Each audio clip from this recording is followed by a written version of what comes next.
Tahukah kalian mengenai kasus Lilian Erhan versus Republik Moldova? Sebelum kita membahas kasus ini lebih jauh, mari kita ketahui terlebih dahulu kronologinya. Pada saat kejadian, pemohon yang dipekerjakan oleh sebuah organisasi negara merupakan seorang supir. Menurut hasil tes yang didasarkan pada analisis udara yang dihembuskan pemohon, ia telah mengemudi di bawah pengaruh alkohol. Namun, pemohon tidak setuju dengan hasil tes tersebut.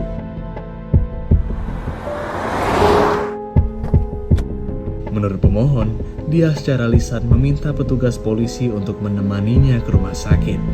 Tetapi petugas polisi itu menolak dengan alasan bahwa dia sibuk.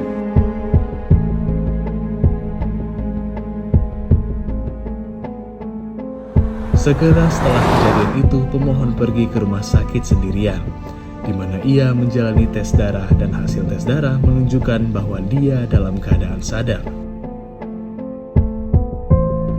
Namun pada tanggal 18 November 2015, Pengadilan Distrik Rascani menyatakan pemohon bersalah karena mengemudi sambil meminum alkohol dan mendendanya sebesar 3.000 lei Moldova atau sekitar 150 euro.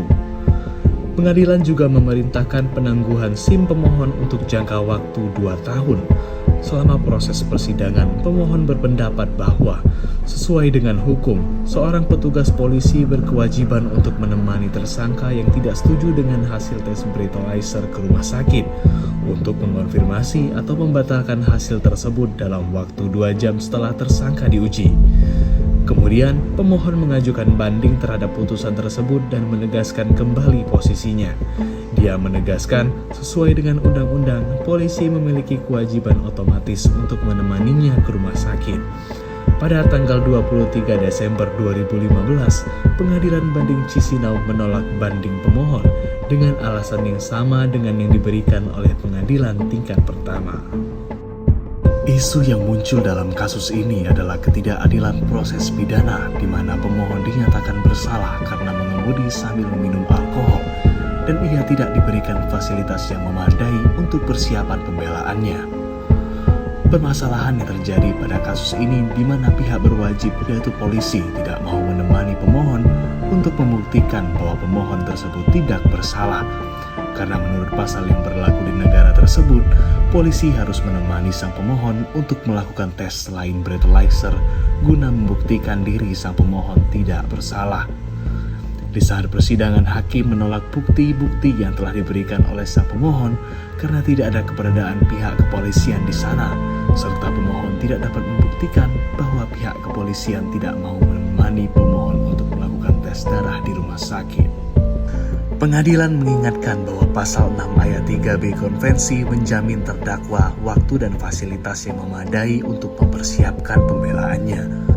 Dan karena itu menyiratkan bahwa kegiatan pembelaan substantif atas namanya dapat mencangkup segala sesuatu yang diperlukan untuk mempersiapkan pembelaan sidang utama.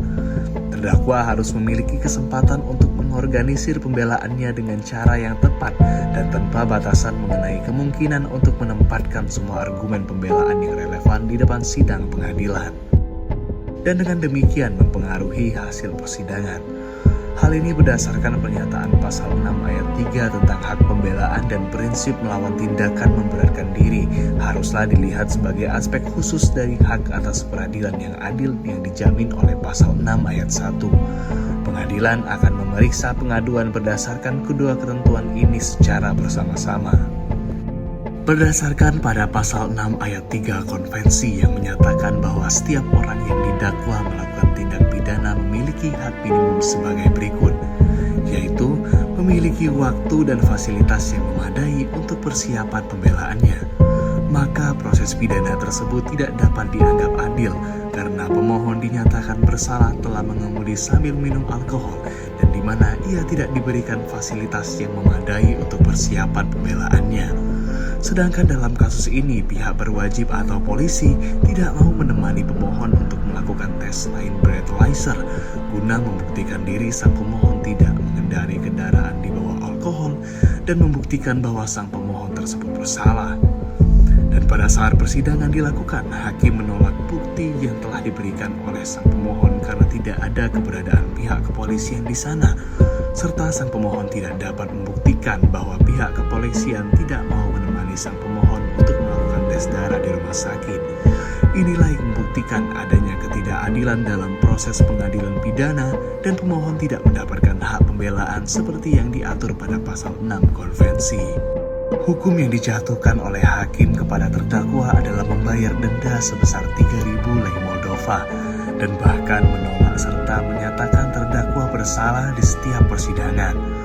Hukuman tersebut tentunya tidaklah adil karena terdakwa telah ditempatkan dalam posisi di mana dia tidak mungkin mendapatkan bukti yang relevan yang melanggar prinsip legalitas dan persamaan senjata. Terdakwa tidak mendapatkan fasilitas yang harus diberikan kepada terdakwa, terbatas pada mereka yang membantu atau dapat membantunya dalam mempersiapkan pembelaannya. Itulah sedikit penjelasan singkat mengenai kasus Lilian Erhan versus Republik Moldova. Semoga penjelasan dan analisis ini dapat bermanfaat dan menambah wawasan serta pengetahuan teman-teman terkait kasus hak asasi manusia yang terjadi di dunia. Terima kasih atas waktunya, cukup sekian dan terima kasih.